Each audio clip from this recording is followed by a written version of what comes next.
Denne video er lavet i samarbejde med Seahunting, din partner i alt til jagt og friluftsliv. Tjek deres udvalg og personlige rådgivning i butikken eller på seahunting.dk. Velkommen til Jægerliv, programmet hvor vi dykker ned i jagtens verden, møder passionerede mennesker og hører historierne bag trofæerne. I dag skal vi nå på, hvor vi møder Kasper, manden bag en nordjysk trofæmontering. Fra de første skridt på jagt som barn til jagtrejser i hele verden og drømmen om at blive konservator. Kasper har en historie fyldt med både eventyr og håndværk i verdensklasse. Lad os høre, hvordan det hele begyndte, og hvad der driver ham i dag. Velkommen til, Kasper. Ja, tak. Og tak fordi vi må komme. Velkommen. Kan du ikke starte med at fortælle, hvordan er dit jægerliv det startede? Jamen, mit jægerliv, det tror jeg, det startede noget anderledes end alle andres. Det er, fordi jeg er faktisk den eneste i min familie, der går på jagt. Ja. Eller det vil sige, jeg har faktisk en onkel, som har gået på jagt, men det er mest med kosteskaft, tror jeg, efterhånden. Mm. Men mit, det startede faktisk med, at min bedstefar, han havde sådan et jeg vil sige, fuglehus ude foran, hvor han fodrer fugle og sådan noget. Sådan noget skader, de kom, så jeg havde de andre fugle væk. Og så skød han dem med luftpøs, og jeg tror egentlig, det var det, der sådan tændte et eller andet i den lille Kasper. Det var bare, det var sgu spændende, ikke også? Og så rotterne ind i grisestanden og sådan ting. Så det var lidt anderledes der tilbage i 80'erne og 90'erne, end det her i dag. Ja, det er det. Så det tror jeg egentlig, eller det er jeg ret sikker på, det der, at mit det ligesom er startet, ikke også? Og så kan man sige, altså da jeg ligesom begyndte at få interessen for jagt, den skulle jeg sådan selv finde ud af det hele, ikke også, med hvordan det hele hænger sammen. Og det første jagtblad, jeg faktisk køber, det er i 92, nede ved den lokale boghandler. Det har jeg endnu. Ja. så det er egentlig nok det, der sådan har startet min karriere op. Og inden for jagt, altså jeg troede jo bare, det var gå på jagt med et jagtgevær dengang. Ja. Det er jo lidt noget andet i dag. Ja, det er det. Ja. Hvordan kom du så, når du ikke havde nogen i familien, altså meldte du dig bare til et jagttegn, og så... Jamen altså, jeg havde jo nogle kammerater, hvor deres fædre gik på jagt og sådan nogle ting, og så hang jeg mig lidt på dem. Og man kan sige, op igennem årene, så rendte jeg jo rundt, lånte jeg min farmors hund, og så rendte jeg der med mit luftbøs og skulle forestille at gå på jagt, ikke også? Så det er jo lidt sådan mit, det startede, og så hægtede jeg mig på deres fædre, og kom med dem på jagt, og prøvede at se, hvordan det var at være klap og sådan nogle ting. Der var sgu ikke noget, der sådan afskrækkede mig for at være med på jagt. Nej. Tværtimod, det blev bare mere og mere og mere, ikke også? Altså, begyndte det at interessere mig mere for det, og altså, det var mere spændende end piger, de var dengang. Ja. Altså langt mere, så da lige snart jeg kunne tage det her jagttegn, så skulle jeg bare jagttegn. Og så er det ellers bare kørt derudad med... Ja, kun blev vildere og vildere. Ja, med 1000 km i timen, ikke også? Ja. Altså, det er virkelig, det har været en fed jagtrejse, hvis man kan kalde det sådan. Ja. Så det har det faktisk. Kan du beskrive den første gang, du var på jagt? Første gang, jeg var på jagt, det er sgu lige før jeg næsten ikke engang kan huske det, faktisk. Det er egentlig lidt skræmmende. Jeg kan huske første gang, jeg skød noget. Der var vi faktisk, jeg tog jagttegn sammen med min grandfætter. Og så igennem hans onkel, der havde han så en kammerat, vi kunne komme med på jagt. Ja. Og det var faktisk hernede ved Ryå, vi kunne komme ned og skyde noget ender. Og vi fik hver vores kasse patroner, og så trumlede vi altså ned til engen og stillede os og skød efter ender og bækkesin. Og jeg kan huske, at vi havde næsten brugt de her 2 kasser, inden det lykkedes os at få en anden hver. Ja. Og jeg skød faktisk både en gråand og en bækkesin den dag. Så det var sådan min første gang, jeg nogensinde skød noget, ikke også? Og det var sådan en fed følelse at komme hjem til sine forældre. Jeg kom der på min Puk Maxi der med anden og bækkesinen bagi, og så havlbøssen i etuiet, ikke også? Ja. Så kom jeg til bare og se, hvad jeg skulle, ikke? Ja, så er man stolt. Ja, det var faktisk lidt stor dag, ikke også? Det kan jeg sagtens huske. Ja.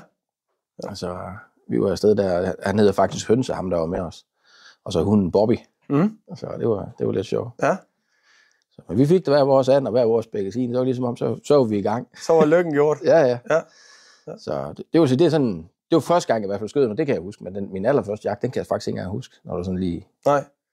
Det er ikke sådan en, der lige står... Men det har været en af de første, for det var noget af det... Altså, det var jo der i september måned dengang, ikke også? Ja, selvfølgelig. Og vi fik jo jagttegn tilbage i 2000 eller 2001 eller sådan noget. Så det er jo ved at være et par dage siden. Ja.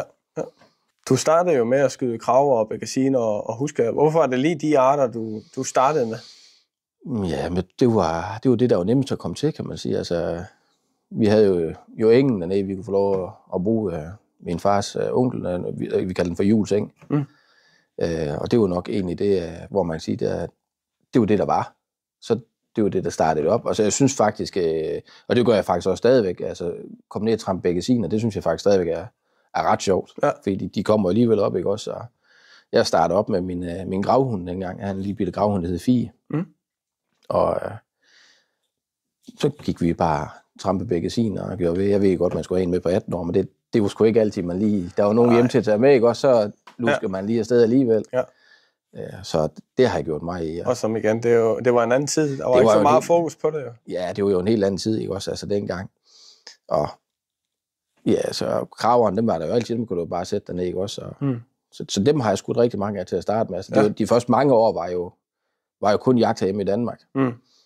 Så, og det er jo det, der var, ikke? Altså, så jo, det var spændende, og det kan jeg sgu godt lide nu. Ikke så meget af kraveren har jeg gjort så meget, men med bekkasinerne kan jeg faktisk stadig godt lide at komme ud efter. Ja. Da du skrev, at du gerne ville være med, der skrev du også til mig, at du kørte med din lille hund i mælkekassen på Puch-Maxien. Ja. Det må jo også have været... Altså, må jo også have haft et tæt bånd. Det havde vi, det havde vi mig og Fie. Vi har tullet rigtig meget rundt på Puch-Maxien der, og kørt ud til en lokal jagtforening og var med på jagt, ikke også, og drev sammen med hende, og jeg tror, at der er mange af de ældre jæger i dag, de kan stadig godt huske, Kasper, han kom og 16 år gammel på Puch-Maxien. Og så med hunden i mælkekassen, ikke også, hun sad der trolig, hun var bare klar. Så det skulle se sjovt ud. Ja, det tænker jeg, at det skulle ikke lige have været i dag, og så kan du godt være, at du har fået nogen på nakken. Jeg er jo sindssygt stort kørt i dag, 16 år gammel, ikke også, på Puch-Maxien, og så en hund, og så har havlgevær afsted, ikke? Jamen, det er... Så har det været lige til BT. Ja, det er helt sikkert. Nej, så og det var jo igen det der med, det forandrer sig jo tiden, ikke også? Men det var en god tid, altså, den får du aldrig tilbage, man kan sige, for mit vedkommende, så den første buk og alle sådan nogle ting, det har bare altid været det bedste. Ja. Selvom det måske ikke var noget af det største, men det er bare det bedste på en eller anden måde, fordi alt var bare nyt hele tiden. Altså, fordi selvom du skyder en stor buk i dag, så har du jo forsøgt at skyde en buk før, jo. Det bliver bare aldrig det samme som den første, kan man sige, når man ikke er ældre end det. Nej. Jeg ved ikke, hvordan det vil sige at være 35-40 år i dag, ikke også at tage jagttegn. Om det er samme følelse, man har, men jeg kan huske i hvert fald, at det var sgu stort dengang.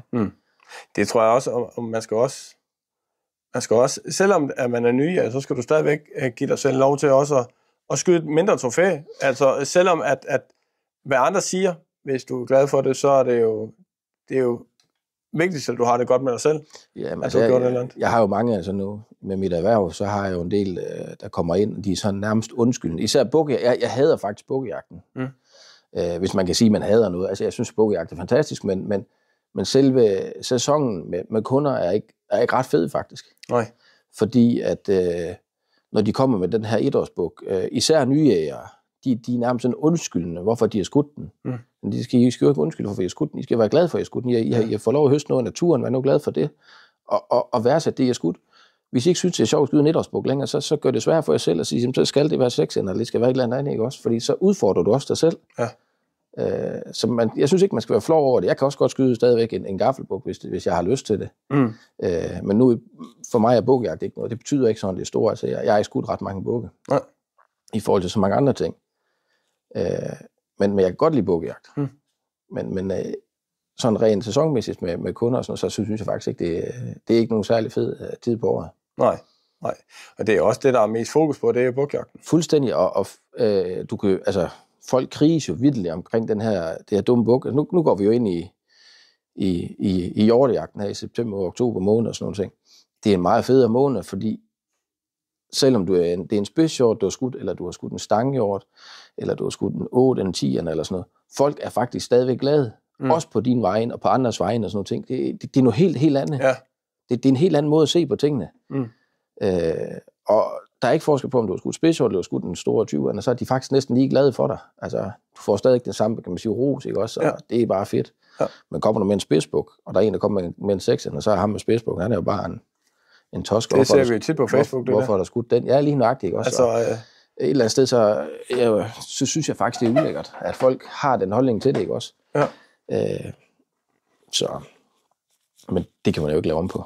Nej, og det skal vi måske heller ikke, men det er jo hårdt for en ny jæger, der kommer ud, eller det behøver jo ikke være en ny jæger, det kan også være en gammel jæger, der egentlig har haft en rigtig god oplevelse, og så bliver man jo hakket ned af folk. Ja. Jamen altså, det er virkelig sådan, bukkejagten, det er sådan næsten undskyldningernes holdeplads her i løbet af bukkejagten, ikke også? Til gengæld vil jeg så sige, altså med bukkene er jo kun blevet bedre herhjemme efterhånden. Ja. De mangler noget vægt mange gange, ikke også? Men altså, det bliver pænere og pænere bukke. Men jeg tror også, at man bliver mere selektiv, hvad du skyder, tror jeg også. Jo, det er der ingen tvivl om. Det er i hvert fald det, jeg ser rundt omkring, at folk, de vil gerne skyde noget repræsentativt. Altså, som noget af det, de får på væggen i hvert fald. Ja, bestemt. Ja. Men altså, det er men bukke, altså rådyr helt generelt, synes jeg er utrolig fascinerende. Altså, det er absolut også et af de dyr, jeg allerbedst kan lide at lave. Så, og den sjov, havde vi faktisk på værkstedet i dag. Altså, hvad kan du bedst lide at lave, ikke? Ja. Og det er nok mit foretruk, det er rådyr, fordi den er bare unik på mange måder med sig selv. Altså, kron eller døjort, for den sags skyld, sikhan, det er jo sjældent, de er abnorme, eller sætter mærkeligt op, eller har et eller andet. Dem til bukken er bare, der er altid en eller anden, der ser sjov, og en, der er lidt krøller, og lidt her, og lidt der, ikke også? Ja. Så jo, den synes jeg den ligger rigtig højt på mig. Ja. I 2004, der skød du din første buk. Kan du ikke fortælle os om den oplevelse? Jo, jeg var faktisk på bukkejagt om morgenen, det her i 2004, det var den 17. maj, og jeg havde faktisk min daværende kæreste med dengang. Og jeg har aldrig nogensinde skudt en buk, og jeg skulle heller ikke se det egentlig nu på det her tidspunkt i bukkejagten, og jeg havde faktisk hende med. Og vi gik ind og satte os i stykket her, og så kommer der en buk ude nede i hjørnet, og hun farer op som sådan en trold af en æsk, der kom jo rådyr, så var hun smut den. Og så var Kasper sur. Og så kørte vi faktisk hjem, og satte bilen og skulle til i seng og sådan ting, og så var der sådan et eller andet, der sagde, nej, du kan også køre ud selv, så kig. Ja. Og så endte jeg faktisk med at køre ud det samme sted igen, og satte bilen, og jeg så faktisk ikke noget. Så klokken, den var ved at være hen, den har nok været omkring kl. 8, tæt på 8 i hvert fald. Så kommer der sådan en lille bitte spidsbuk ud i bast, ikke? Og jeg har faktisk den fedeste pyrsne på den, som jeg husker den i hvert fald i dag. Ned igennem en grøft og sådan nogle ting, ikke? Og får skudt den på 25 meters afstand i fritstående. Ja. Så en stor oplevelse til en lille buk, ikke også? Og jeg kan huske, jeg var helt oppe at ringe. Og dengang der skulle man jo stadig også have en stor bas i bagagerummet og alt muligt, så jeg havde faktisk ikke engang plads til den i mit bagagerum i bilen. Nej. Så det endte faktisk med, at jeg smed den ind på bagsædet af min bil. Og så skulle jeg dele den med bare hjem af, for den her buk, den skal vises. Og så min far, han arbejdede ved kommunen dengang, så rent tilfældigt mødte jeg ham. Han var ved at lægge fliser, så jeg flåede og satte en bil døren op, ikke også? Nu skal du bare se, gamle, jeg har skudt den her buk, ikke? Og han stod bare og kiggede og tænkte, ja, det er godt, hvad med hele bilen, den her smurt ind. Skide være med det, jeg har skudt en buk. Ja. Så det var sådan lidt en anderledes oplevelse, ikke også? Ja. Men den har jeg faktisk endnu, og hænger også op. Ja. Det er et godt minde at have. Ja, altså man kan jo sige, det var jo nok den, der gjorde, at der gik lidt ild i huset med det her trofæjagt. Fordi det var ligesom det første håndgribelige trofæ, jeg havde, ikke også? Og jeg kan bare huske den der, da jeg hentede den ned ved den gamle Gunnar Kristoffersen i sin tid, en konservator, der lå op i Hirtshals. Altså det var bare en fed følelse at få den der, den buk der, ikke også? Så det rystede jo fandme næsten lige så meget, da du hentede den, ikke? Ja. Så det var, jeg tror, det er den, der sådan satte lidt ild i det hele, ikke også? Jeg skulle bare have nogle flere af det her, for det var bare, det var en fed oplevelse. Ja. Så det er ingen tvivl om, at jeg tror, det er den, der sådan kickstartede det her, især med riffeljagten for mit vedkommende. Hvornår begyndte du så med jagtrejser til udlandet? Og hvad var det første, du tog på? Jamen, min første tur var faktisk i 2004 også, til Sverige, sammen med min grandfætter og hans far. På bukkejagt. Ja. Og der havde vi sådan en gammel gubbe med op også. Og det var faktisk en god tur, og jeg vidste faktisk ikke, jeg havde jo egentlig ikke sat mig ind i, ja, det er egentlig indenbart det her. Jeg var 18 år gammel, ikke også? Og der var mange ting, og jeg var lærer som slagter, og så der var jo mange ting, der skulle få det hele til at passe sammen, og vi kom afsted på bukkejagt deroppe i Sverige, og vi er jo rundt og se som alle de her set tårnene, og vi skulle trække lod, og så siger Ole der, at nu skulle vi jo passe på elgen, hvis vi kom mellem ko og kalv, de var sgu farlige og sådan nogle ting, og jeg tænkte, ja, det er godt. Jeg er stor og stærk, ikke? Det kan jeg nok klare, men faktisk, da jeg skulle ned igennem sådan et stort skovstykke, jeg stadig ikke huske det lige så tydeligt. Jeg skulle ned igennem sådan et stort skovstykke, og ud over en åben lysning, og så tårnet, det stod op på sådan en stor sten. Og jeg kommer ned igennem mørket der, og så lige pludselig rejser de der store sten sig op. Så var det bare elge, der lå rundt omkring den her skydesti. Og jeg tror faktisk næsten ikke, du kunne se min røv for skudsåler, fordi jeg blev eddermame for skrækket. Ja, selvfølgelig. Og han har jo lige stået og fortalt alle de her historier, ikke også? Så jeg lagde bare afsted. Der var ikke meget bukkejagt der så? Nej, men jeg skød en rev senere på morgenen der. Nå, men, okay. det var sgu ikke derinde, jeg sad. Jeg har fundet mig andet sted at sætte mig. Ja, selvfølgelig. Så, men det var faktisk en ret sjov tur, ikke også? Hvor vi også fiskede og fangede en del geder og sådan nogle ting. Og jeg fik skudt mig en lille abnorm buk. Det ligner sådan en lille svamp, faktisk. Ja. Ret sjov en. Ja. Og så det var egentlig sådan, man kan sige, min første udlandstur. Og så skød jeg faktisk ikke en buk før igen i 2007. Nå. Og det er jo ikke, fordi jeg ikke forsøgte på at komme afsted på bukkejagt. Og jeg var faktisk også i Sverige, også uden hvor det lykkedes. Men jeg så bare aldrig en buk. Nej. Så sådan er det også nogle gange. Jo. Ja, og så skød jeg så ind i 2007 faktisk lige herude på Finneren.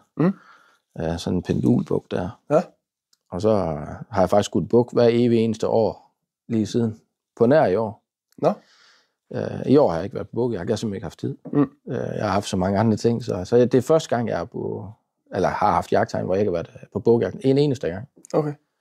Ja. Så jeg har ikke lykkes at få en buk. Så det er sådan lidt et spøjst år, ikke også? Ja. Men der er sket meget i mit liv, så lige i år, der nåede jeg det ikke. Men, nej, men det kommer jo så måske til næste år. Ja. Det løber ingen vej. Nej. Nu har du jo været på oplevelser i hele verden og skudt 55 forskellige arter. Er der nogen af dem, hvor at du kan se tilbage på, at det var noget specielt? Jeg vil sige, at min hyæne er nok den, jeg sådan er gladest for at have haft den sådan.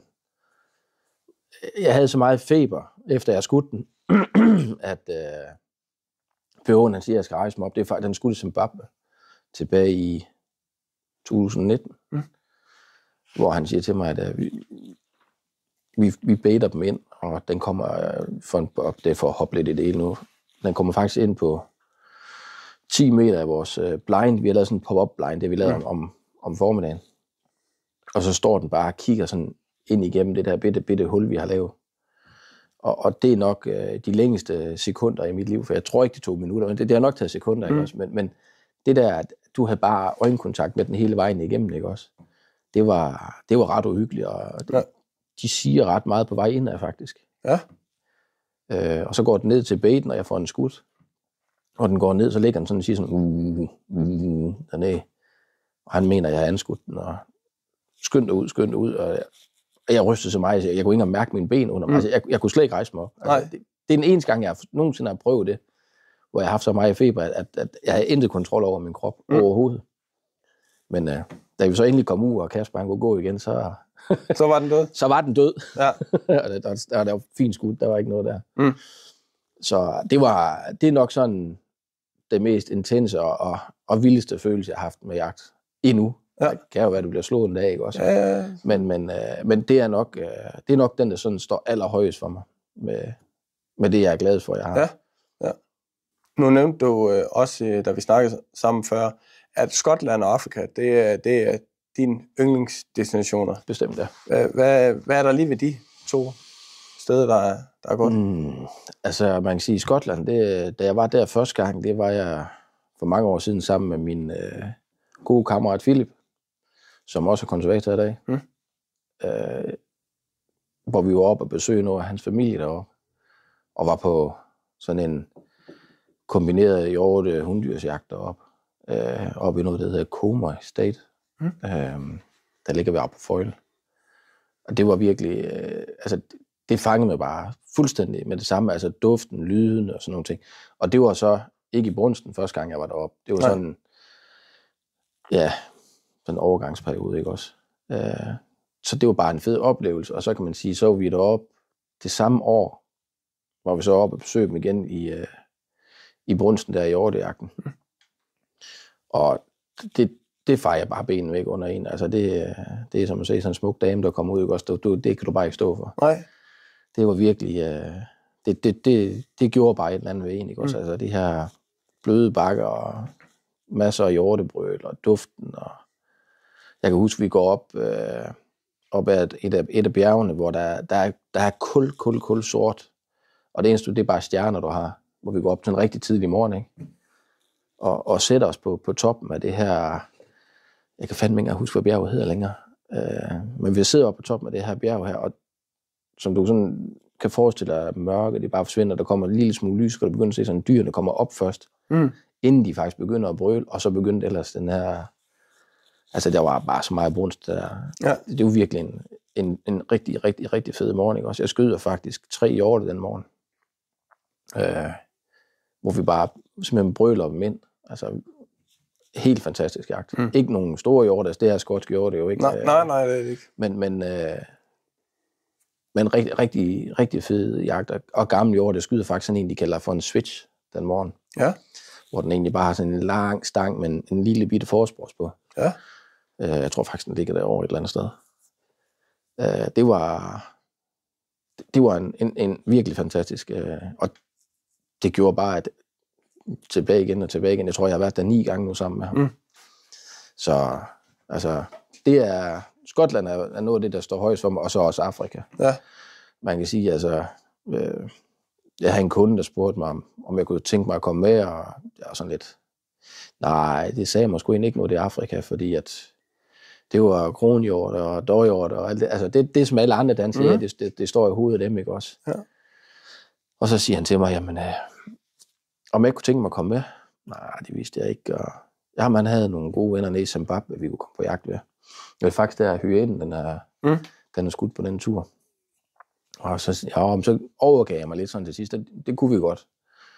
Og så siger han, hvad vil du gerne skyde? Det ved jeg ikke. Det er så en hyæne. Og det var sådan lidt, det kom bare sådan lidt ud af ingenting. Ja. Fordi jeg anede faktisk ikke, hvad jeg havde lyst til at prøve. Og så siger han til mig, hvad så med en bøffel? Nej, det ved jeg ikke rigtigt, siger jeg så. Jamen, det bliver aldrig billigere, når du er der. Nej, men det har du selvfølgelig ret i, tænkte jeg så. Så det endte så faktisk med, at jeg tog med på den her tur til Zimbabwe der tilbage i 2019. Og mit første stykke vildt i Afrika nogensinde var en kaffebøffel. Ja, det er meget godt, at man starter med det. Og så vil jeg sige, så var man ligesom ødelagt der fuldstændig, ikke? Ja. Altså, han hænger jo der. Ja. Og så er det så fint nu, ikke? Så var man splittet af fra starten af, og det har bare hunget ved. Altså hele det her lyden og lugten og ja, miljøet i det. Miljøet i hele Afrika, pH'erne, trackerne, altså det er noget, man ikke finder andre steder i verden, synes jeg ikke. På samme måde i hvert fald. Du finder, der er næsten altid søde og rare pH og sådan ting, når man kommer rundt, ikke også, og andre folk, der hjælper i selve camp og ting, men Afrika er bare, det er bare specielt. Det er samspillet med det hele. Ja, altså. Det er det jo, ikke også, altså farver og lyde og dyr, og så kan jeg godt lide det her med, at du ved aldrig, hvad der står på den anden side. Nej. Altså, der kan stå en kudu, der kan stå en zebra eller en hyæne. Der er mange muligheder i hvert fald. Det er jo det, altså den her, det kan jeg rigtig godt lide. Så, og det bliver bestemt heller ikke sidste gang, jeg skal derned. Nej. Så jeg synes, det er spændende jagt. De forskellige steder, det kan noget, altså 2 vidt forskellige ting. Jeg ved godt, der er mange folk, der siger det med Afrika, men det er hegn det hele. Nej, det er det ikke hegn det hele. Det er noget af hegn. Zimbabwe er jo fuldstændig fri vildbane, ikke også? Altså, dengang jeg skød elefant dernede, det er jo sindssygt hård jagt. Selvom man ikke tænker, der er ikke noget hårdt i at gå på jagt efter en elefant, men det er der faktisk. Altså, gå på jagt i 40 plus grader, ikke også? På fod af en elefant i 10 dage. Det skal prøves. Ja. Altså, og det kræver sgu også noget fysik og noget mentalt. Skal man have sat sig op til det, ikke også? Fordi at man kan sige, der er jo ikke... Når du jagter elefant, så jagter du elefant. Så kan det godt være, at der går en god kugle, eller en pæle, eller et eller andet. Ja. Jo, om aftenen, så kunne du godt få lov til at skyde ind til sidst, ikke også? Men ellers så mentalt, så skal du forberede dig på at kigge på fodspor og sparke til lort. Ja. Og det gør du, fra du står op til, du går i seng, ikke også? Ja. Men når du så først finder elefanten, så er det jo virkelig en fed oplevelse. Altså, vi jagtede, jeg skød min på 15 meters afstand i strømpefødder. Okay. Fordi at man må jo ikke kunne blive hørt, når man gik ind, så det var sådan noget med at tage sko af alt, hvad du havde, der overhovedet kunne sige en lyd. Det lavede vi. Og så min kammerat Rasmus blev efterladt tilbage sammen med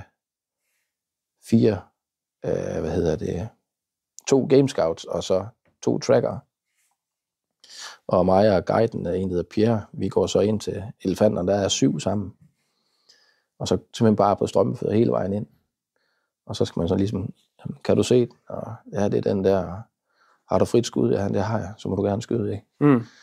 Så det var en kæmpe oplevelse. Altså, vi blev angrebet af elefanterne også, ikke? Så det var jo sådan noget, du ved, man står bagefter og griner sådan. Det er sådan en panikkrin, ikke også? Det kunne egentlig godt have gået galt. Det kunne virkelig have gået rigtig galt, det her, ikke også? Og Rasmus, han kommer bare spændende tilbage og siger, det gør jeg aldrig mere. Aldrig mere. Jeg kan ikke tillade det over for mine børn. Aldrig mere, jeg gør det her. Så det var en vild oplevelse, ikke også? Men samtidig så er det jo sindssygt at skyde så store dyr, som for øvrigt også er ældre end dig selv. Ja. Ikke? Altså, de regnede med, at den var mellem 40 og 45 år gammel, den her elefant. Så det er vildt at stå og kigge på sådan et dyr, er imponerende dyr. Altså, helt vildt. Ja. Du har aldrig haft sådan, når vi snakker jagt, altså, at der var noget, du ikke kunne tænke dig at skyde? Nej, det tror jeg ikke. Hvis det føles rigtigt, så har jeg ikke noget mod det. Okay.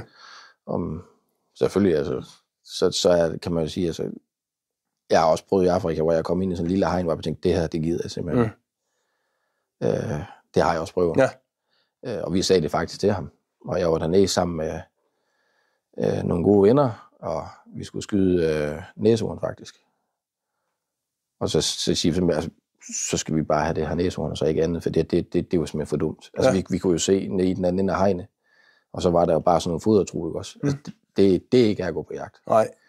Så gider jeg ikke gå på jagt. Og jeg tror, at det var faktisk under coronaen, vi var afsted, og jeg tror egentlig det her med, at det her næsehorn, det skulle generere en del penge, så fattede han jo ligesom også, at så bliver jeg også nødt til at finde noget til dem, fordi de vil gerne skyde noget mere. Ja, selvfølgelig.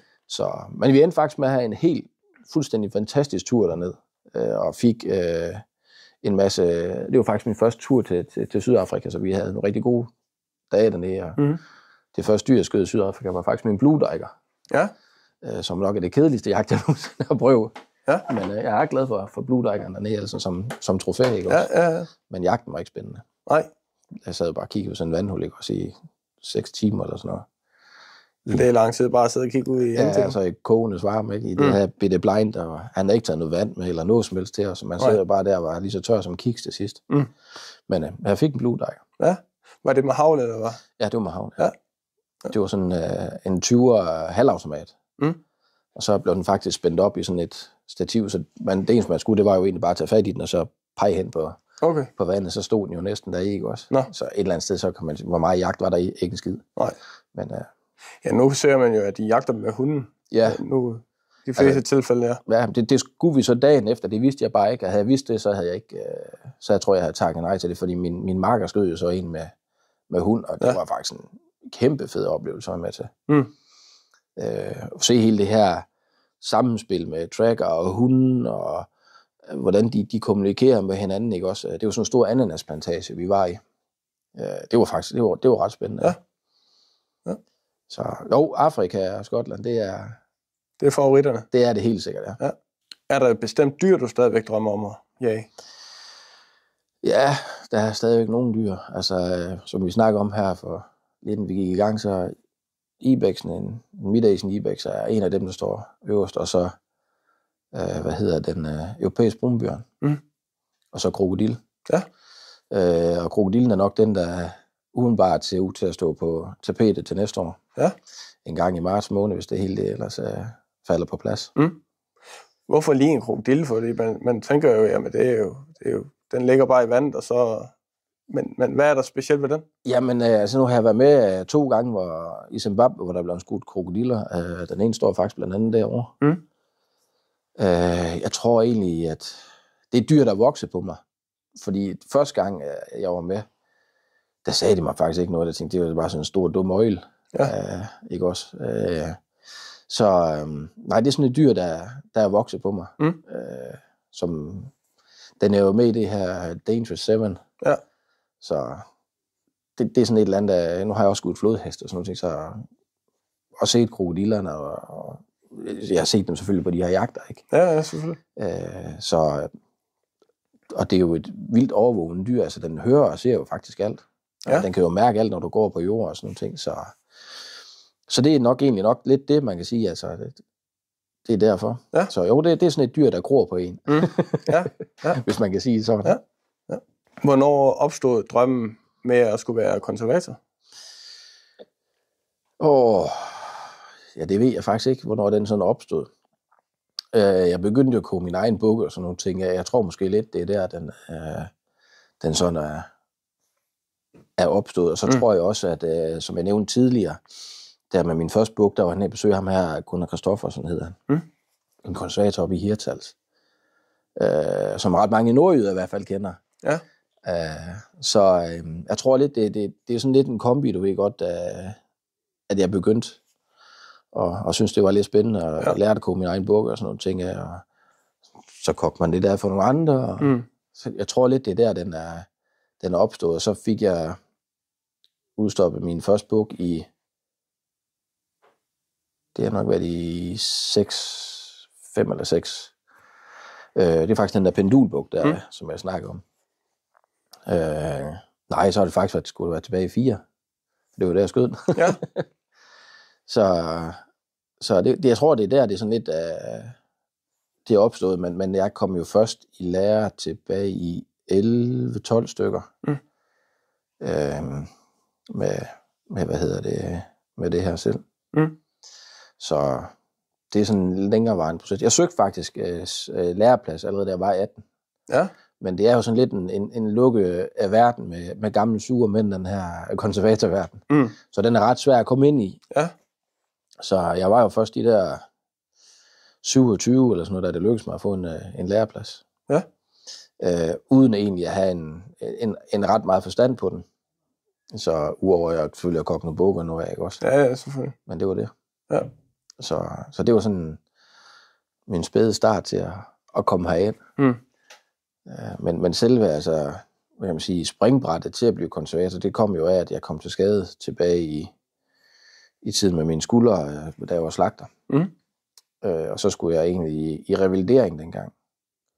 Og så fik jeg lidt tilskud med, og lidt af hvert til min læreplads dengang. Så startede jeg jo sådan det ved, dengang hed Erling Mørk. Han eksisterer jo ikke mere hans værksted her. Men altså der, så kom jeg ned til ham ved Aarhus der. Ja. Og var i lærer. Og det var også der, jeg lærte Philip at kende, og vi tog til Skotland sammen. Så det har egentlig åbnet en fed verden, den her konservatorverden. Så på godt og ondt. Ja. Altså, det er et svært fag at være i, og man har hård konkurrence i udlandet og sådan nogle ting, ikke også? Men ellers så fedt at arbejde med sin hobby hver dag. Både med jagten, men også med, altså jeg kan rigtig godt lide at udstoppe dyr. Ja. Jeg kan godt lide sådan hele verden omkring det her, der er med jæger, og man kan sige, det fede ved at være konservator, det er jo, du arbejder jo med folks drømme. Du arbejder med det største drømme. Du skal egentlig indfri den her drøm, de har, af hvad jeg selv synes, vi er ret gode til her i firmaet. Ja. Og der er stor forskel på folk, der kommer her. Men du kan mærke på dem, uanset om de viser det eller ej, så kan du mærke på dem, det her, det er fedt. Ja. Altså, de brænder jo for det. Det gør de ikke også. Og nu er vi jo i Nordjylland, så der er ikke så meget mimik altid i folk. Og det er godt nok. Ja. Men hvis det er godt nok, så er det helt fantastisk. Altså. Det er jo ikke ligesom Sjælland, de flyver lidt længere højere op. Ikke? Ja. Så, men det er, det er fedt. Det kan jeg godt lide. Jeg kan godt lide det her. Jeg elsker, apropos med bukkejagt, jeg elsker faktisk det her med nye jæger, der kommer ind. Især den yngre generation, synes jeg er fede, når de kommer ind, for de er bare... de er næsten ikke til at komme med for det første, når de kommer her. Nej. Fordi de er bare så stolte af den her buk her, ikke også? Uanset om den er stor eller lille. Ja. Så det synes jeg er... Og det samme, når de så kommer og henter den igen. Altså, jeg tror, de har lidt ligesom jeg selv havde dengang, da jeg hentede min første buk, ikke også? Ja. Man lever lidt det hele igennem igen. Fuldstændig, ikke også? Altså, og det synes jeg er fedt. Det kan noget. Altså, det er sådan meget livsbekræftende på en eller anden måde, ikke også? Men du kommer også tæt på folk, jo. Fordi de kommer jo og, kan man sige, lægger deres kæreste eje, skulle man til at sige, i hænderne på dig, og så skal du udføre arbejde, og så... Ja, altså, det er jo sådan et tillidsarbejde, ikke også? Altså, og jeg synes også, at vi forsøger virkelig på at gøre vores bedste. Man kan ikke altid gøre alle folk glade. Nej. Men det prøver vi i hvert fald på. Inden for det her, så godt som vi nu kan, ikke også? Og det er også derfor, at vi er de folk, som vi er her, ikke også? Vi har et ret godt team her, synes jeg. Ja. Lidt blandet fra hele verden her, men fantastiske mennesker. Ja. Hvad lærte du af at være nede ved Erling Mørk? Hvad lærte jeg? Jeg lærte sgu mange ting dernede dengang. Jeg lærte, at jagtbranchen er en hård branche at være i. Det tror jeg, det er nok det, jeg lærte sådan mest. Om det gælder jagtrejser, eller det gælder konservatorarbejde, eller hjemtransport, så er det bare en hård verden at være i. Fordi den er jo så lille, ikke også? Altså, du skulle sgu ikke pisse mig ved siden af, før at så er du hørt ude i byen. Og... Så går det galt, ikke? Så det er sådan en... det var nok det, jeg tror, jeg lærte mest dernede fra, hvis man kan sige det sådan. Ja. Lært utrolig mange spændende mennesker at kende, som man slet ikke sådan forestillede sig på det her. Så det var... Jo, jeg lærte rigtig meget, synes jeg. På alle mulige måder. Har du nogensinde oplevet noget negativt, kan man sige, inden for det fag her? Jeg tænker, der er jo nogle folk, der synes, at jagtbranchen, det er noget forfærdeligt noget. Er du nogensinde blevet konfronteret med på den måde? Ja, det er jeg. Men det er jo på de sociale medier, hvor alle andre også har. Altså, jeg har også fået dødstrusler og alt sådan nogle ting. Men det er mange år siden, faktisk. Jeg kan huske på et tidspunkt, der laver vi en reklame igennem Net Natur sammen med Michael Sand, hvor at vi tager billeder af en hovedmonteret giraf, vi har lavet, og så skriver vi tårnhøj kvalitet, og så billeder af den her giraf i kommentarfeltet. Og det satte et eller andet i gang, fuldstændig. Altså, det var dødstrusler, og vi ved, hvor du bor, og altså, det var virkelig... sådan, hvor det stak helt af. Det er nok den værste af dem, jeg har prøvet. Men ellers så tit, så synes jeg faktisk, at Herrefoot Danmark er god til at komme ind i butikken, især når vi åbner den store port derovre, her i løbet af sommeren, så står den egentlig bare åben. Så når folk kører forbi ude på hovedvejen, og de ser, så kommer de ind og snakker. Og nogen kommer ind og har sådan lidt en negativ holdning til tingene og dyrene. Det er synd, og det ene og det andet. Men når du så lige bruger 5 minutter på lige at snakke med dem og fortælle om naturen og alt det her, sådan, hvad skal man sige, hvad kalder man det, naturformidling, eller sådan noget, altså inden for jagtformidling, ikke også? Altså at fortælle, hvordan jagt har været med til at opretholde, især dyrene i Afrika jo, det ved vi jo en hel del om, eller andre dyr ude i verden, ikke? Så går de alligevel herfra med sådan et, så er det måske ikke så slemt alligevel. Nej. Men det er stadig synd for dyrene. Så jamen, du spiser også en ko, gør du ikke det? Jo, det gør de godt nok til ham. Ja. Så det er jo sådan set ikke mere synd for konen, det er for rådyret. Nej, og det er jo også vigtigt nok, at de egentlig ved, jamen, kødet, det er jo også gået videre. Altså, det har vi også spist jo. Ja. Altså, for eksempel i Zimbabwe, de par gange, jeg har været der er kødet jo gået til den nærmeste landsby. Blandt andet, da vi skød elefanter. Og jeg har videoer, hvor, der var cirka 20 km ned til den nærmeste landsby, hvor jeg skød min elefant. For det første var de hurtigere fremme, vi kom i biler og sådan nogle ting også. Men det var jo en fest for dem. Jeg kan huske, at damerne, de sidder og spiller på, spanden og sådan nogle ting. Og mændene danser, og de laver mad samtidig med. Altså, det var jo virkelig en kæmpe fest. Og det har jeg en masse billeder af, faktisk. Nogle gange så har jeg vist dem til folk, hvis de sådan kan mærke på dem, det kan de godt holde til at se, ikke også? Mm. Og så går de faktisk herfra med sådan en, okay, så er det faktisk ikke så galt alligevel. Altså, nogle af dem tror jo egentlig bare, at vi skyder dem, rykker skinnet af, og så smider vi jo kødet væk, ikke også? Eller bare slår dem ihjel, fordi vi synes, det er sjovt. Og det hænger jo slet ikke sådan sammen. Nej. Altså, man kan sige, jeg tror, den bedste jæger, det er nok også ham, der elsker dyrene allermest. Mm. Altså, det tror jeg, det er den, der er den bedste jæger, sådan all around, ikke? Altså, om det er dyrene i Afrika, eller det er fasanerne herhjemme, ikke også? Og man kan sige, jamen, nogle af dem, så har jeg jo snakket med det med fasanjagt og sådan nogle ting, hvor man siger, jamen, I opdrætter jo bare fasaner for at stå og skyde dem ned. Jo, men ham, der har opdrættet dem, han har faktisk gjort det for at hjælpe naturen og fauna naturen med alt muligt, ikke også? Så han gør jo noget for det. Det er jo ikke bare sådan, det er jo ikke bare fugle, der lukker ud af en kasse, og så bliver de jo skudt. Altså, der ligger jo et halvt års arbejde i forvejen med at passe naturen og det ene og det andet, ikke også?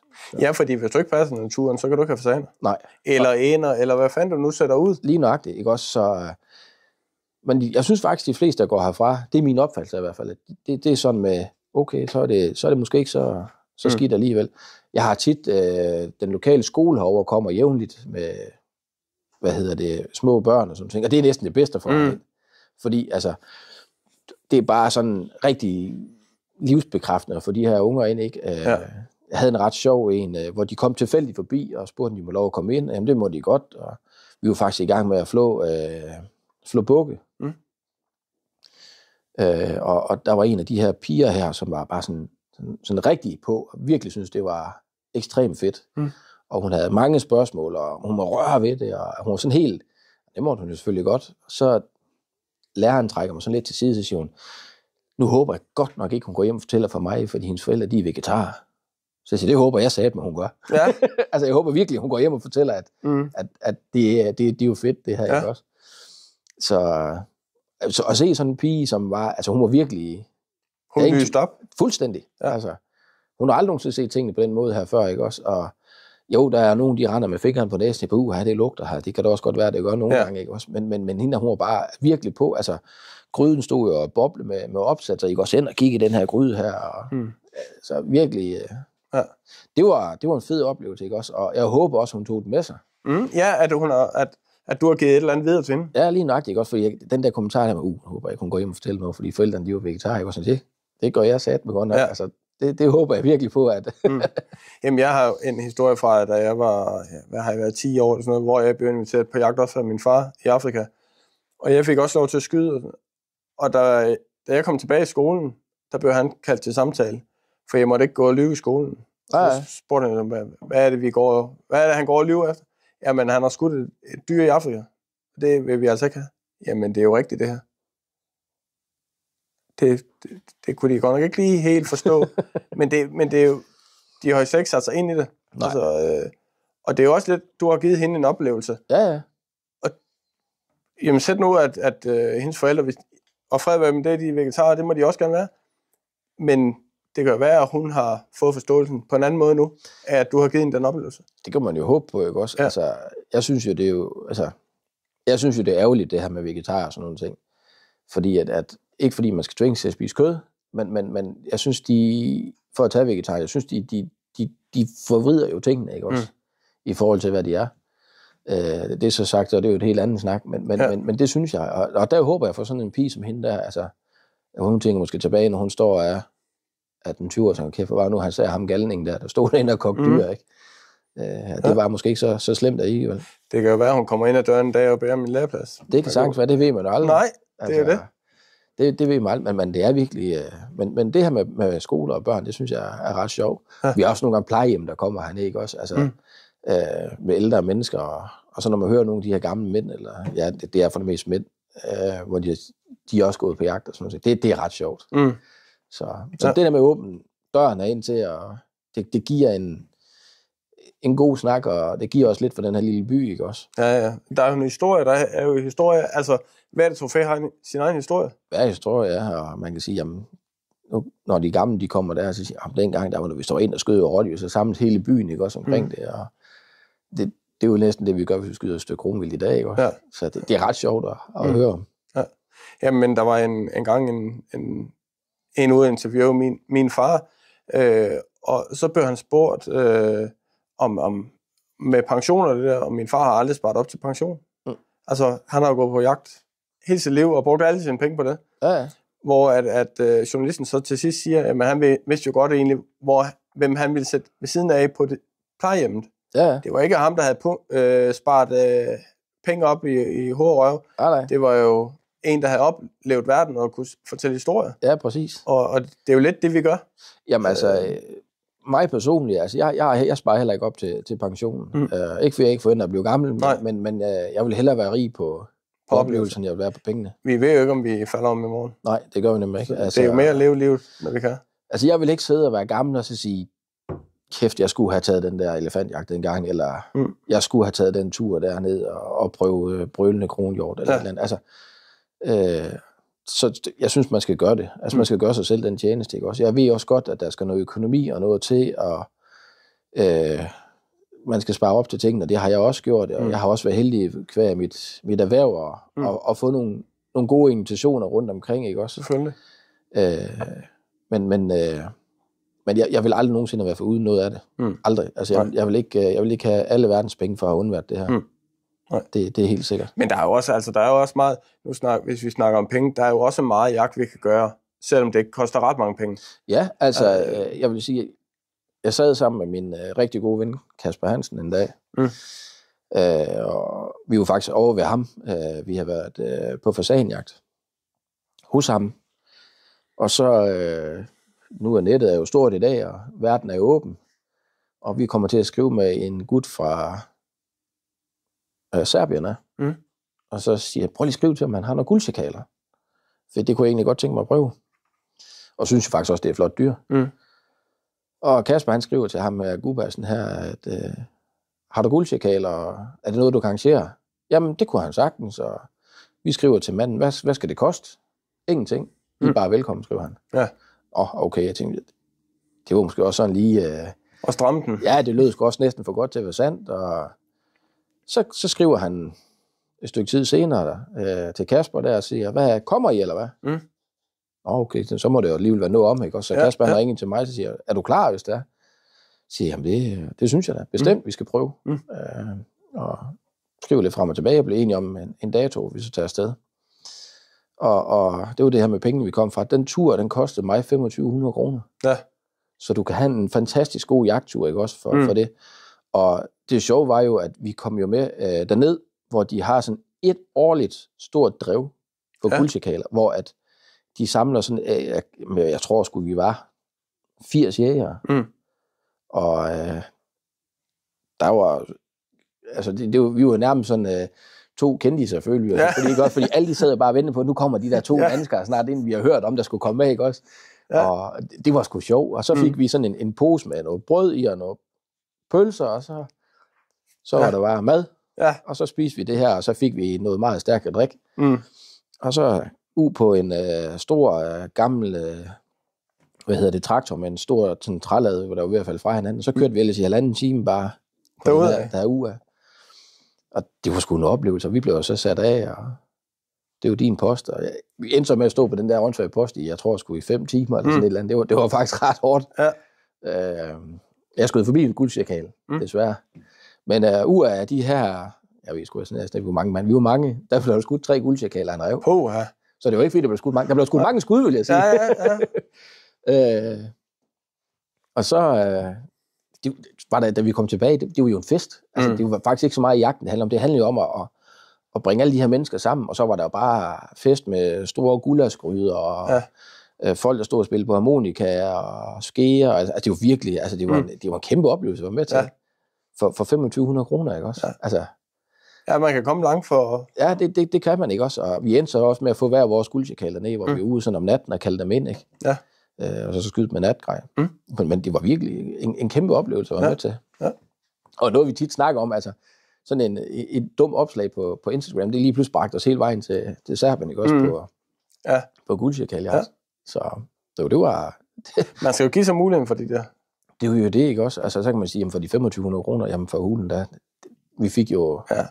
Jeg vil jo sige, vi har en oplevelse med hjemme for 50.000, hvis man kan sige sådan, ikke? Ja.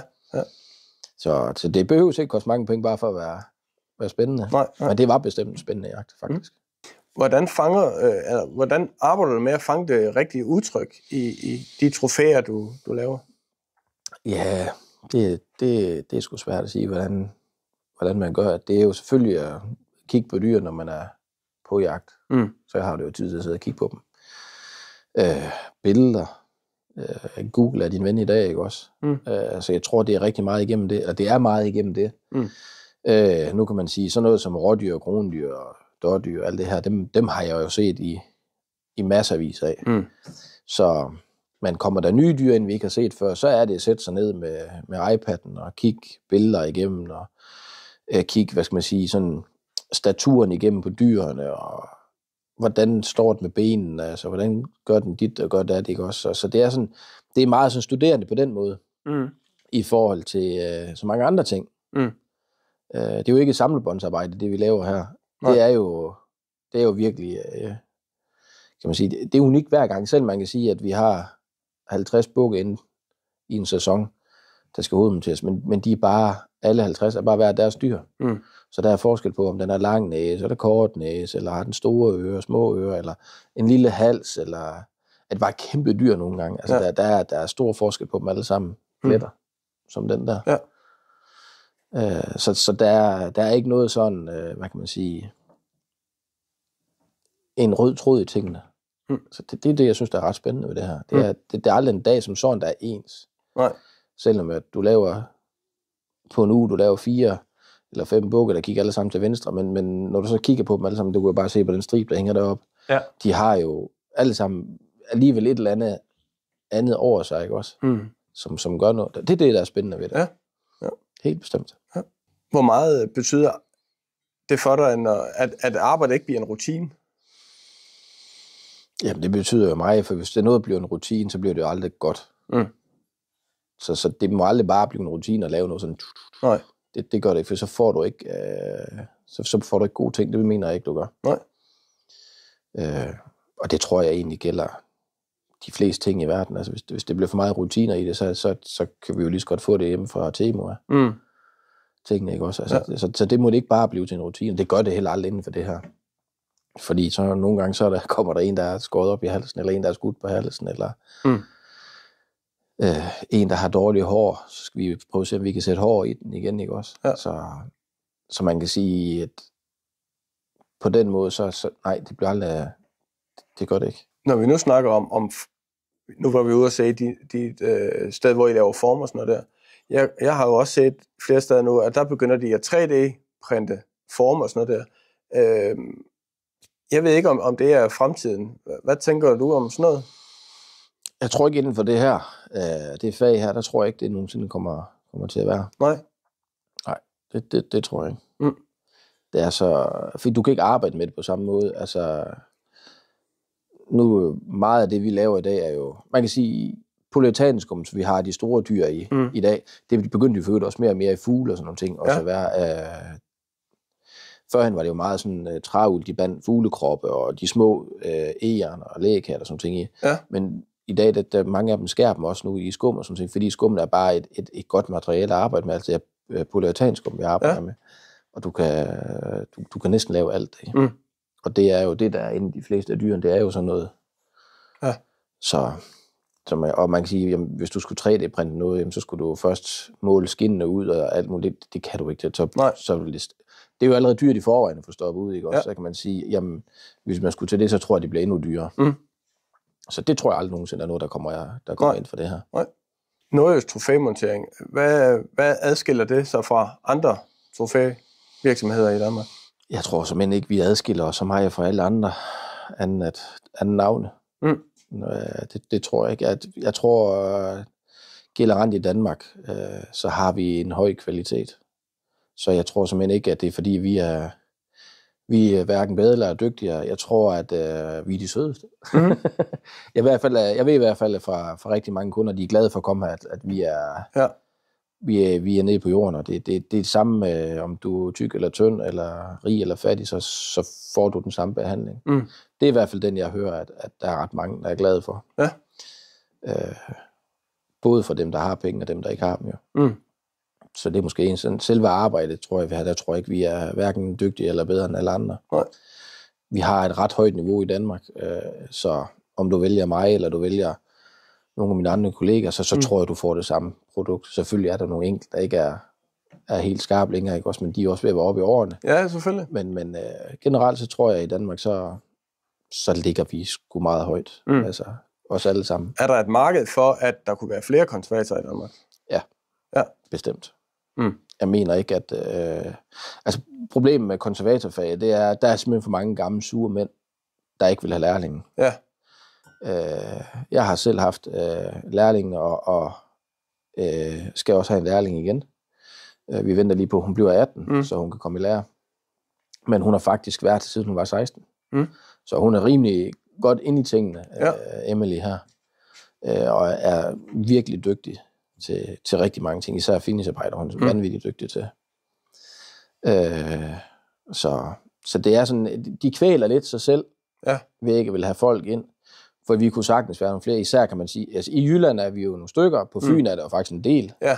Og på Sjælland er der 3, tror jeg nu. Der er lige startet en ny derovre.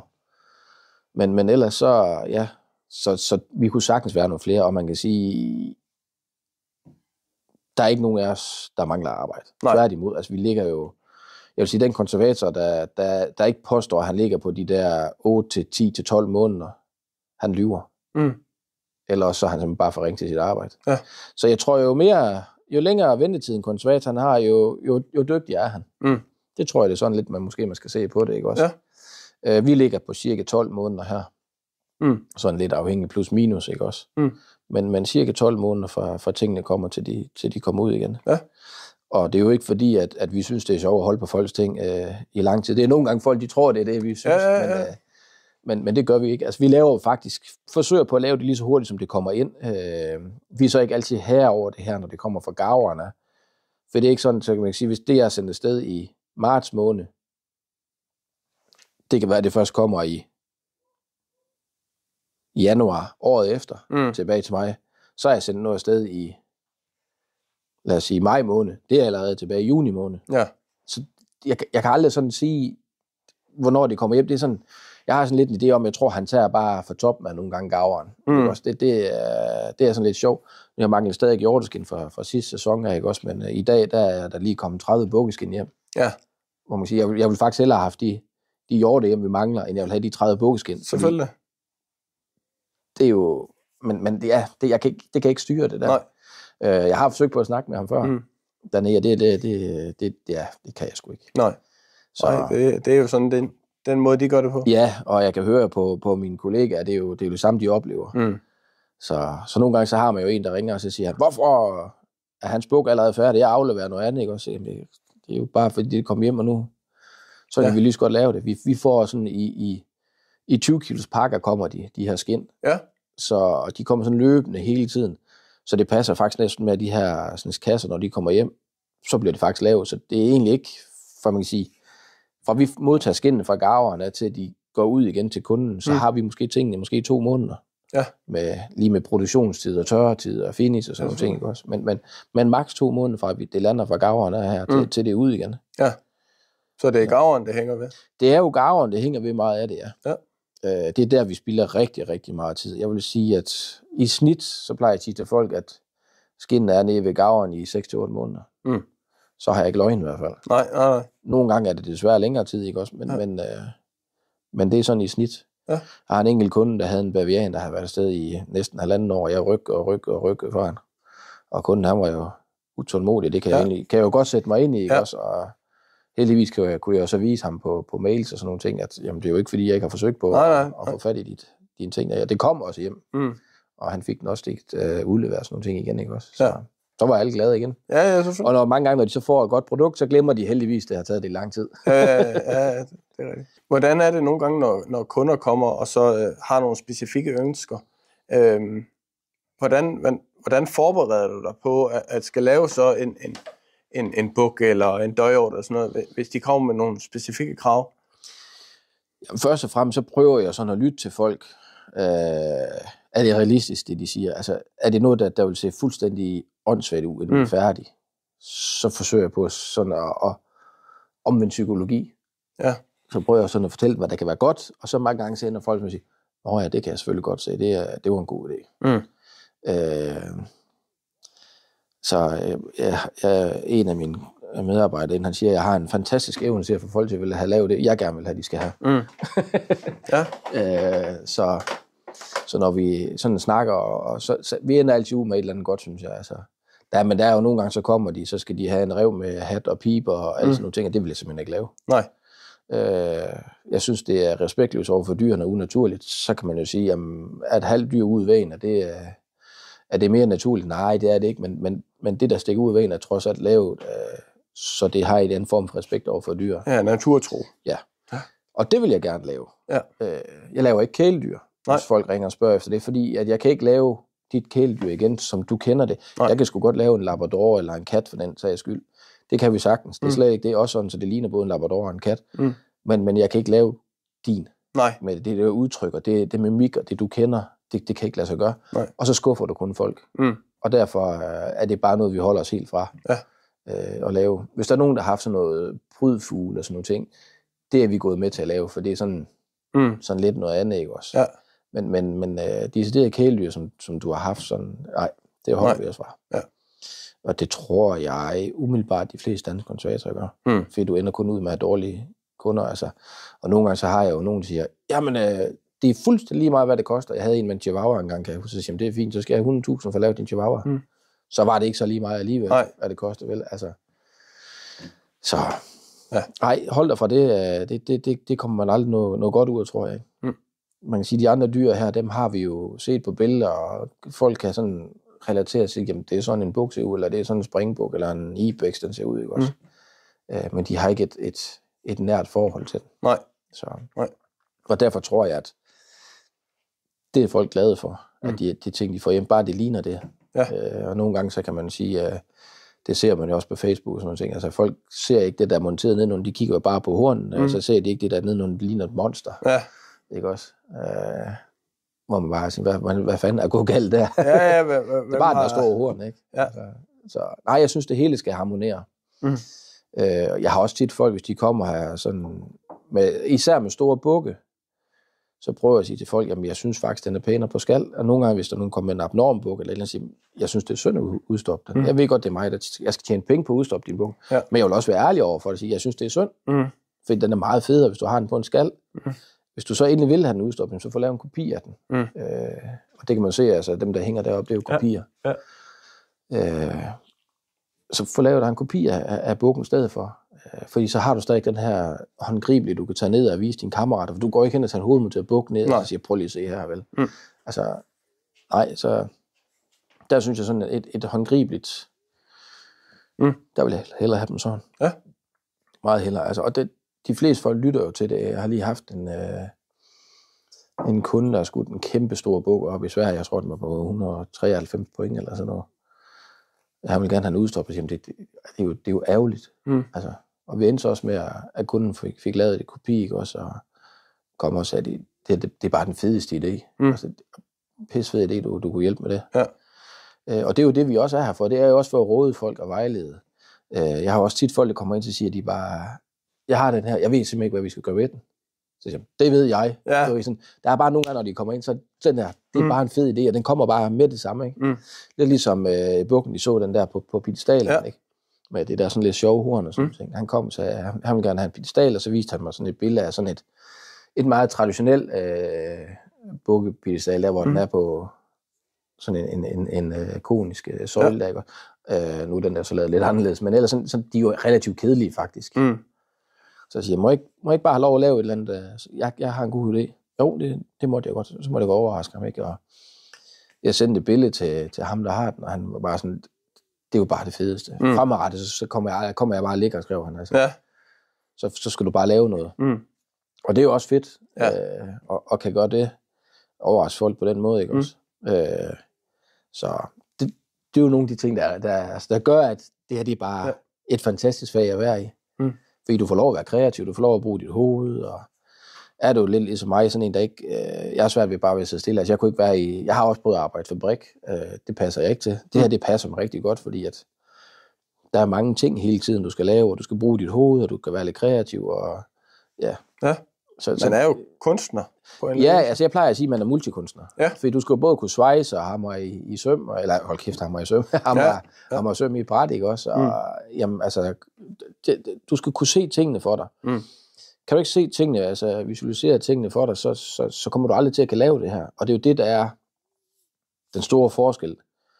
Fordi alle enhver kan jo tage et skin og trække det ned over en mannequin, og så sætte nogle øjne i. Det er jo ikke noget problem. Det kunne I også gøre i dag, hvis det var det, vi gik ind og gjorde, ikke? Ja. Men det er så det at skabe det bagefter. Det, der ser levende ud, og det, der ser rigtigt ud. Ja. Det er der, det var. Altså, min gode gamle lærermester Erling Mørk, han sagde, at det tager 20 år at blive dygtig konservator. Så jeg har haft et stykke tid endnu at blive dygtig konservator, ikke også? Ja. Men det sagde han altid, og han var jo om en, der grand old man inden for det her dengang, ikke også? Så jo, det var, det er et spændende arbejde, bestemt. Altså, jeg har aldrig fortrudt det. Nej. Det har jeg sgu ikke. Det er lidt ligesom det der med at gå på jagt. Altså, jeg vil ikke være det foruden. Nej. Fordi det er sådan en god pendant til hinanden, og nogle gange er det jo så træls, så er der nogen, der kommer med noget, hvor man bare tænker, nej, det vil jeg bare gerne. Og kæft, en fed ting, ikke også? Og det er nok også der, min interesse sådan rigtig starter med at rejse, faktisk. Det er jo inden for faget her. Fordi at, jeg havde prøvet at være på bukkejagt i Sverige og sådan nogle ting, ikke også? Men lige pludselig så åbnede sig bare en hel verden, altså, hvor man bare tænkte, wow, findes de også? Ja. Ej, den er bare fed, sådan en, ikke også? Man har kun set dem i et blad, mange af dyrene. Ja, lige pludselig, ikke også? Og lige pludselig har du med bjørn og løver og tiger og altså giraffer, alt muligt mærkeligt, hvor man bliver sådan helt, nej, det skal jeg bare. Jeg kan huske, at jeg lavede en muntjak på et tidspunkt, og det var bare sådan, det her, det skal jeg bare prøve. Altså, sådan en skal jeg have. Og det var jo noget af det, som man kan sige, faget her har bragt med sig, ikke også? Men noget, som vi snakker om, da I kom med Balerian Buck også dernede, ikke? Altså, det er også sådan en, der er kommet sådan lidt ind af sidedøren også, og gror lidt på folk, ikke? Ja. Så man kan bare sige, jamen det er jo bare en dum ged på Mallorca. Jo, men den er utrolig flot, når man ser på den, ikke? Ja. Så man får nogle idéer, når man går med hver dag, og der kommer nogen med noget nyt. Murmeldyr, som vi snakkede om også. For en sags skyld er jeg også et af de dyr, jeg godt kunne tænke mig at prøve at komme ud og prøve kræfter med. Ikke fordi jeg tror, det er noget sådan specielt svært, men det er et flot dyr, synes jeg. Vi har lavet nogle stykker af dem også, ikke? Så der er, man får noget interesse og bliver vækket lidt sådan her og der. Hvad er det mest udfordrende og specielle trofæ, du har lavet? Vi lavede en fuldmonteret eller derby eland, eller giant eland. Det har nok været den, hvor vi sådan har virkelig skulle bruge hovedet, fordi at det skal du med det hele, men altså det er nok været en af de mest sådan udfordrende, fordi at du kan kun købe en almindelig eland-mannequin. Og det var sådan, måtte vi jo ringe rundt og spørge til nogle af vores gode kollegaer rundt omkring, sige, hvad har I nogle idéer, hvordan gør vi det her? Der havde jeg min gode kollega Kim nede på Fyn, der sagde, jamen, ring til det firma, jeg ved i hvert fald, de har en almindelig eland full mount. Og så var det egentlig at sætte sig ned og begynde at kigge på billeder, som vi har snakket om før, ikke? Og så bare lave den her eland, og vi var 2-3 mand om det i en hel uge på det her projekt. Og endte faktisk ud med at have en rigtig, rigtig fed eland. Jeg havde faktisk med nede på Bad Troldborgmessen, det allerførste år, der var Bad Troldborgmessen, der havde den faktisk med nede og udstille den dernede. Det er nok en af dem sådan, det er i hvert fald den, der sådan altid for det mest popper op sådan, man kan sige, der har været sådan det mest sådan udfordrende i at lave, fordi at der var ikke lige sådan en 100% skabelon, der var et grundmateriale, ikke også? Men så var det ellers bare i gang med at arbejde derfremme. Så det er nok en af dem, jeg er allermest sådan stolt af, og også har som, hvad skal man sige, et af de sværeste. Så jo, den er jeg ret glad for. Hvis du skal give et råd til nogen, der måske ikke kunne tænke sig at blive konservator, hvad skulle det være? Hvad skulle det næsten være? Jamen, det er jo komme ud og prøve det. komme ud og snakke med konservatorerne. Altså, der er på et eller andet tidspunkt, så skal døren nok åbne sig, ikke også? Jeg vil sige, vær vedholden. For lige pludselig så er der en, der giver sig. Det var i hvert fald for mit vedkommende. Jeg startede med at søge, da jeg var 18. Ja. Jeg søgte for første gang nede ved Diana Konservering dengang, ved Flemming, ikke? Ja. Og fik bare at vide, du kommer alt for langt væk fra. Så, og der har jeg bare sådan, så har jeg bare søgt, og lige pludselig en dag, så lykkedes det. Ja. Jeg var så lidt heldig der med, at jeg fik med revalidering og sådan nogle ting, ikke også? Men stadigvæk, altså jeg vil sige, man skal ikke give op i hvert fald. Nej. Man skal blive ved med at tro på et eller andet tidspunkt, så skal man nok lykkes. Og så skal man have evnen. Ja. For en ting, det er, at altså, hvis du ikke har en evne, der er sådan kreativ, så kommer du aldrig til at lære det her fag. Nej. Det gør du ikke. Altså, fordi man skal kunne se ting for sig og sådan noget. Så hvis du ikke har den evne i dig, så kommer du ikke til at kan lære det. Men kreative mennesker vil jeg sige, er nok nogle af de bedste af det her. Ja. Og så skal du også være en lille smule småtosset måske. Ja. Så det tror jeg, det er sådan det bedste råd, jeg kan give. Og hvad med, hvis du så skal tænke tilbage på din egen jagttid, hvis du skal give et råd til en ny jæger, eller en, der egentlig godt kunne tænke sig det samme, som du har oplevet rundt i verden. Har du nogle gode råd der, at man skal... Jamen, gode råd, jamen det er... Hvis det er virkelig noget, man gerne vil, altså, så skal man arbejde for det, ikke også? Altså, man skal bare ikke give op. Man skal blive ved med at tro på, det skal nok lykkes, det her. Så tror jeg også på, at du kommer afsted. Altså, det er i hvert fald for mit eget vedkommende. Altså, hvis jeg sætter mig noget i hovedet, så skal jeg også nok nå det. Jeg ved bare, at det kan godt være, at det ikke er i morgen eller i overmorgen. Det er måske 2 år ude i fremtiden. Men så simpelthen at arbejde sig frem imod det. Altså. Og så den dag, hvor du står i det, så er det bare det hele værd. Uanset hvad det er, ikke også? Det tror jeg, det er så nok min bedste råd. Og så lad være med at starte i det største. Altså, prøv noget, der er sådan inden for håndgribeligt. Komme ud og skyde en buk eller et eller andet, ikke også? Altså, det tror jeg, det er der, man skal starte. Man skal ikke starte ud med at købe den dyreste riffel og købe det dyreste jagttøj og det dyreste kikkert og alt sådan noget. Jeg tror, start i det små. Find ud, om det faktisk er noget for dig. Så ved jeg jo godt, der er nogle af dem her, der er vokset op sammen med forældre og sådan nogle ting, hvor man kan sige, de går på jagt. De ved det jo allerede. Så kan de jo få den hjælp af. Men kommer man lidt ligesom mig, er ikke en jagtfamilie. Ja. Og man kan sige, jeg har jo ligesom taget jagten til mig, fordi jeg har jo virkelig prøvet noget, ikke også? Så synes jeg, man skal starte i det små, prøve nogle forskellige ting, og finde ud af, hvad er det, man bedst kan lide inden for det her. Er det pramjagt, eller er det bukkejagt, eller er det gåsejagt? Nu prøvede jeg jo gåsejagt for sidste år, for første gang nogensinde, ikke også? Og det for mig er det bare de nye sort. Ja. Herhjemme i Danmark i hvert fald. Ja. Altså det må jeg indrømme. Jeg har aldrig nogensinde troet, det kunne fange mig sådan noget. Men jeg prøvede med din marker derovre, blandt andet, ikke også? Altså det er virkelig, det er kampfedt. Altså, fik jeg valget mellem at komme ud og skyde en kronhjort herhjemme, eller komme på gåsejagt, så vil jeg godt være 2 lige nu. Det var helt sikkert gåsejagten. Fordi det er der, det synes jeg virkelig er... Det kan noget forskelligt. Ja, helt. Altså, jeg havde aldrig i min vildeste fantasi, før jeg fik den invitation, hvor sådan, vil du med på gåsejagt? Ja, okay, lad os da prøve. Altså, og det var egentlig under en drivjagt i Slovakiet, jeg fik. Jeg fik den invitation, ikke også? Og så ringede han jo ikke ret lang tid, og sagde, vil du prøve det? Ja. Og jeg må bare indrømme, at det fangede mig bare fuldstændig, ikke også? Så det er ingen tvivl om, altså for mig, det vil jeg langt til nu. Ja. Og så kan man sige, jamen det er fordi, det er nyt og spændende. Ja, det er nyt og spændende.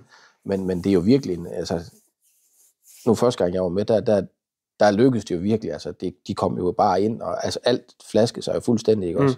Og så tror jeg bare, så uanset hvad her det er, eller med alt muligt andet, så tror jeg, man bliver bitter sådan nogle ting. Ja, det gør det. Fuldstændig. Altså jeg synes, det her med de der store fugle, der kommer sådan ind, altså jeg synes, det var en fed jagt. Jeg kan godt forstå folk, der virkelig dyrker det. Ja. Bestemt. Ja. Man kan sige, noget af det eneste, jeg måske aldrig nogensinde kommer til at forstå, det er buejagt. Det bliver aldrig mig. Nej. Men jeg har dybt respekt for dem, der gør det. Men jeg har ikke tid til at vente på dyrene, de kommer ind på 25 meter. Altså, det har jeg ikke. Jeg har det lidt ligesom en skotte, han sagde engang til mig, kan du sige it, can you shoot it? Ja. Ja. Så det tror jeg, det er sådan mere mig. Ja. Men respekt for dem, der gør det, helt bestemt. Ja. Du skal have tak for, at vi må komme forbi og se dit flot værksted her. Velbekomme. Og tak fordi du ville være med. Jamen selv tak. Det var hyggeligt. Det var godt. Det var historien om Kasper og Norges trofæmontering. En rejse fra de første skridt på jagtmarken til en passion for at bevare trofæer, så minderne kan leve videre. Tak fordi du lyttede med, Og husk, at du kan finde flere spændende jagthistorier her på Jægerliv. Vi høres ved i næste episode. Knæk og bræk.